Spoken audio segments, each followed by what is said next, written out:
Hujan deras yang mengguyur kota Palembang sejak malam hingga subuh menyebabkan sejumlah jalan di kota Palembang banjir. Salah satunya Jalan Piparja 8 Ilir tidak bisa dilalui oleh kendaraan.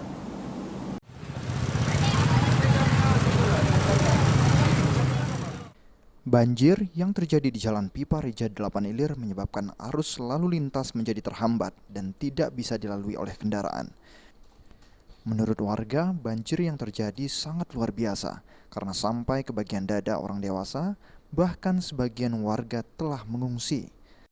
Yang ngungsi rata-rata teratai ya. Sudah saya ringnya, Pak. Nah ini, yang teratai. Ada yang sudah ngungsi, Pak ya? Sudah ngungsi ke keluarga teratai kan, bagian. Soalnya tidak bisa juga.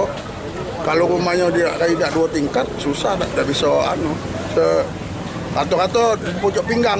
Pak, sejauh ini Sementara itu, Lurah 8 Ilir Arwani mengungkapkan, sejauh ini banjir yang terjadi akibat Sungai Musi sedang pasang sehingga air lambat mengalir. Kalau di wilayah kerja kita yang pertama di Jalan Piparja, di depan PTC Jalan R. Sukamto dan Sekibenung, itu yang titik-titik masih tergenang air sampai saat ini. sejauh ini Pak, apa sih Pak penyebabnya Pak terjadinya genangan ini Pak?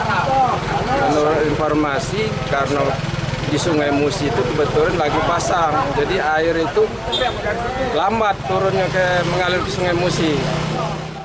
Untuk mengatasi banjir di 8 Ilir, pihak kelurahan dan warga rutin melakukan gotong royong khususnya di selokan-selokan dan tempat